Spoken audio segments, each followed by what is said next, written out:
Assalamualaikum warahmatullahi wabarakatuh. Kami dari kelompok 6 akan mempresentasikan hasil diskusi kelompok kami dengan judul jenis-jenis website. Pada presentasi kali ini, kami akan membahas jenis-jenis website beserta contoh, fungsi, ciri-ciri, dan alasan mengapa website tersebut termasuk ke dalam jenis itu. Dan anggota kelompok kami terdiri dari 5 orang. Yang pertama saya sendiri, Mutiara Nusyafika, kemudian ada Rafael Junior, Reva Abdelillah, Rici Mateo, dan Romeo Priat Simanulang. Selanjutnya kita masuk ke pembahasan mengenai website. Website memiliki berbagai jenis yang dibuat dengan fungsi dan tujuan yang berbeda. Ada website yang digunakan untuk kebutuhan pribadi, jual beli, pendidikan, diskusi, penyampaian berita, sampai menyediakan layanan yang dapat digunakan secara langsung oleh penggunanya. Jadi, perbedaan jenis website dapat dilihat dari fungsi, tujuan, serta fitur yang diberikan kepada penggunanya. Pada presentasi ini, kami akan membahas contoh dari beberapa jenis website tersebut. Jenis website yang pertama adalah web personal, dengan contoh website yang kami pilih yaitu The Naked Traveler. Web personal sendiri merupakan situs internet milik pribadi yang biasanya digunakan untuk menunjukkan identitas, portofolio, karya, ataupun membangun personal branding secara profesional. The Naked Traveler merupakan website yang berfokus pada cerita dan pengalaman perjalanan. Dari website ini, terdapat beberapa fungsi yang dapat kita lihat. Pertama, website ini digunakan untuk membagikan pengalaman dan cerita perjalanan. Kedua, untuk menyampaikan tulisan dan pandangan pribadi dari pemilik website. Dan yang ketiga, website ini juga memberikan informasi seputar perjalanan. Jadi, website ini tidak hanya memberikan informasi mengenai suatu tempat, tetapi juga menyampaikan pengalaman dan pandangan pribadi dari penulisnya. Selanjutnya, kita bisa melihat beberapa ciri dari The Naked Traveler yang membuat website ini termasuk ke dalam web personal. Yang pertama, website ini berisi tulisan atau pengalaman pribadi. Yang kedua, kontennya dibuat berdasarkan pengalaman dan sudut pandang pemiliknya. Yang ketiga, website ini memiliki halaman yang memperkenalkan penulis. Dan yang keempat, sebagian besar kontennya berkaitan dengan perjalanan. Lalu, kenapa The Naked Traveler termasuk web personal? Karena tulisan dan pengalaman perjalanan yang terdapat di dalam website tersebut dibuat oleh pemiliknya sendiri. Selain itu, pemiliknya juga menjelaskan bahwa website ini merupakan travel blog yang dibuat untuk menceritakan pengalaman perjalanan dan kehidupan. Jadi, berdasarkan isi dan karakteristiknya, The Naked Traveler dapat dikategorikan sebagai web personal. Selanjutnya, jenis website yang kedua adalah web e-commerce, dengan contoh yang kami pilih yaitu Shopee. Web e-commerce sendiri merupakan situs internet yang digunakan untuk melakukan kegiatan jual beli barang atau jasa secara daring. Pada Shopee, kita dapat menemukan berbagai macam produk yang ditawarkan oleh para penjual. Fungsi dari Shopee sendiri yang pertama adalah untuk melakukan jual beli secara online. Kedua, penjual dapat menawarkan produknya kepada pengguna. Dan yang ketiga, pembeli dapat mencari dan membeli produk yang mereka butuhkan. Jadi, Shopee mempertemukan penjual dan pembeli dalam satu platform sehingga proses jual beli dapat dilakukan secara online. Kemudian, kita bisa melihat beberapa ciri yang menunjukkan bahwa Shopee termasuk ke dalam web e-commerce. Yang pertama, terdapat berbagai macam produk yang dapat dipilih oleh pengguna. Yang kedua, terdapat fitur pencarian untuk memudahkan pengguna mencari produk. Yang ketiga, terdapat fitur bagi penjual untuk mengelola produk dan pesanannya. Yang keempat, terdapat berbagai kategori produk. Yang kelima, terdapat fitur keranjang dan transaksi. Yang keenam, terdapat rating dan ulasan dari pembeli. Dan yang terakhir, Shopee juga menampilkan harga produk. Berdasarkan ciri-ciri tersebut, Shopee termasuk web e-commerce karena website ini menyediakan tempat untuk kegiatan jual beli secara online. Pengguna juga dapat mencari dan memilih produk, melihat harga dan ulasan, kemudian melakukan pembelian. Selain itu, tersedia juga fasilitas bagi penjual untuk menawarkan dan mengelola produk mereka. Jadi, dapat disimpulkan bahwa Shopee merupakan salah satu contoh web e-commerce. Selanjutnya, pembahasan akan dilanjutkan dengan jenis website berikutnya. Baik, selanjutnya saya akan menjelaskan mengenai web company profile.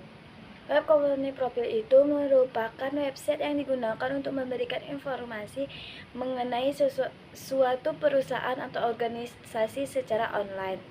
Salah satu contoh web company profile itu adalah website Telkom Indonesia. Pada website tersebut, pengunjung dapat melihat berbagai informasi mengenai perusahaan seperti profil perusahaan, sejarah, visi dan misi, layanan, produk, berita, dan informasi kontak. Tujuan dari website ini adalah untuk memperkenalkan perusahaan kepada masyarakat dan memberikan informasi yang mudah diakses. Selain itu, tampilan website dibuat agar terlihat profesional sehingga dapat meningkatkan kepercayaan pengunjung terhadap perusahaan. Jadi, secara sederhana, website company profile berfungsi sebagai media informasi dan pengenalan perusahaan kepada masyarakat melalui internet. Telkom Indonesia menjadi salah satu contoh perusahaan yang bermanfaatkan website company profile untuk memperkenalkan perusahaan dan memberi informasi kepada masyarakat secara online. Next, ada web e-learning, yang dimana merupakan website yang digunakan sebagai media pembelajaran secara online.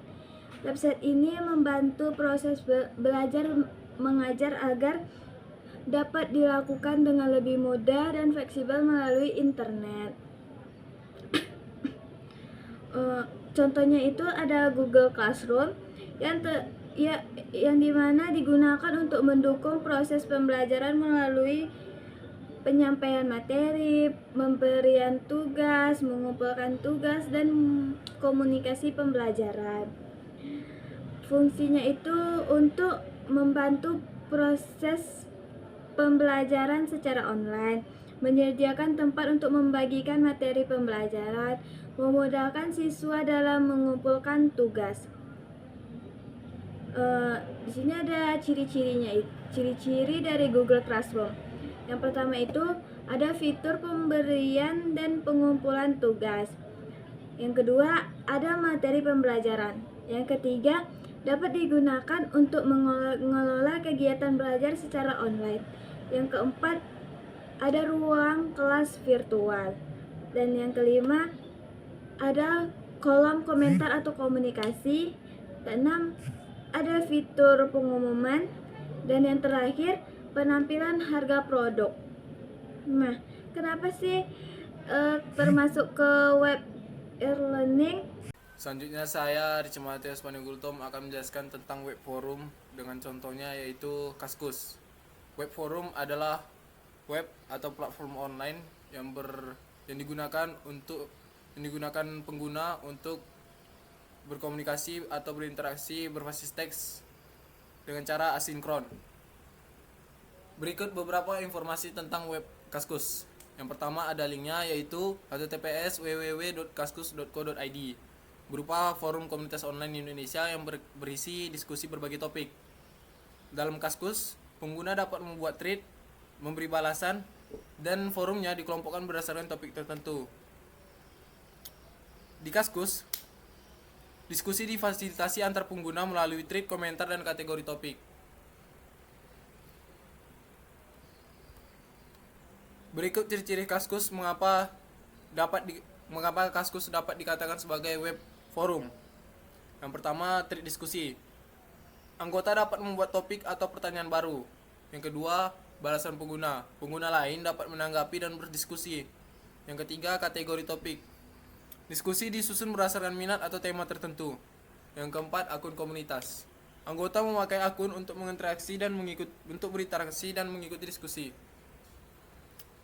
Dari ciri-ciri Kaskus yang saya sampaikan tadi, dapat dikatakan bahwa Kaskus merupakan salah satu web forum. Karena di Kaskus, pengguna-penggunanya dapat berdiskusi satu dengan yang lain dengan cara asinkron. Di Kaskus, pengguna dapat memberikan thread atau pendapat yang dimana akan ditanggapi atau didiskusikan oleh pengguna lainnya. Sehingga di Kaskus, pengguna dapat berdiskusi dan berinteraksi layaknya web forum lainnya.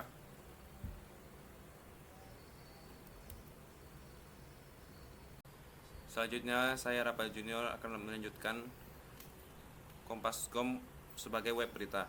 Kompas.com adalah salah satu website berita yang cukup dikenal dan menyediakan berbagai informasi terbaru untuk pembaca. Berita yang ada di dalamnya juga cukup beragam, jadi kita bisa mencari informasi sesuai dengan yang kita butuhkan. Kalau dilihat dari kategorinya, Kompas.com punya banyak rubrik, seperti berita nasional, internasional, ekonomi, olahraga, teknologi, dan masih banyak lagi. Dengan adanya pembagian kategori ini, pembaca jadi lebih mudah mencari berita yang ingin dibaca. Selain itu, Kompas.com juga memiliki redaksi yang profesional. Beritanya ditulis dan disunting oleh jurnalis serta tim redaksinya. Biasanya mencantumkan penulis, tanggal, serta informasi terkait berita tersebut. Selanjutnya ada ciri-ciri Kompas.com. Di sini kita bisa melihat beberapa ciri Kompas.com. Yang pertama, beritanya selalu diperbarui. Jadi informasi yang ditampilkan mengikuti peristiwa atau kejadian yang sedang berlangsung. Kedua, beritanya dibagi ke dalam berbagai rubrik, misalnya nasional, internasional, ekonomi, olahraga, dan kategori lainnya. Ini membuat kita lebih gampang mencari berita tertentu. Dan yang terakhir ada sumber redaksi. Ada penulis, tanggal terbit, dan proses editorial pada setiap berita. Jadi dari beberapa ciri-ciri tersebut, kita bisa mengenali Kompas.com sebagai website berita yang menyediakan informasi terbaru dengan kategori yang cukup lengkap dan didukung oleh proses jurnalistik. Sekian dari saya, terima kasih, dan selanjutnya akan dibacakan oleh kawan saya. Romeo akan melanjutkan materi. Kita sampai kepada web yang ketujuh, yaitu web application. Kami di sini memilih Google Doc sebagai web aplikasi. Google Doc ini termasuk web aplikasi karena aplikasi tersebut menyediakan fungsi pengelolaan dokumen melalui halaman web yang dapat diakses menggunakan browser. Proses seperti membuat, mengedit, menyimpan, dan berbagi dokumen dilakukan melalui layanan berbasis internet. Berbeda dengan aplikasi desktop yang harus diinstal dan dijalankan secara lokal, Google Doc dapat digunakan melalui browser dengan data yang tersimpan di cloud. Adapun fungsi dan ciri-cirinya, fungsi dari Google Doc ini bisa membuat dan mengedit dokumen secara online, menyimpan dokumen secara otomatis di cloud, memungkinkan beberapa pengguna mengedit dokumen secara bersamaan, membagikan dokumen kepada pengguna lain melalui tautan, menyediakan fitur seperti pengetikan, pengaturan teks, tabel, gambar, dan komentar. Adapun ciri-cirinya, berbasis browser, dapat digunakan melalui browser seperti Chrome, Edge, atau Firefox, bisa terhubung ke internet, itu fitur utamanya untuk menggunakan layanan Google secara online, data yang tersimpan di cloud, dokumen dapat disimpan pada Google Drive sehingga dapat diakses dari perangkat lain. Interaktif, pengguna dapat langsung membuat, mengubah, dan mengatur dokumen melalui halaman web. Mendukung kolaborasi, beberapa pengguna dapat mengerjakan dokumen yang sama secara bersamaan, lalu tidak dapat memerlukan instalasi aplikasi desktop. Pengguna cukup membuka Google Doc melalui browser saja. Sekian presentasi dari kami. Terima kasih.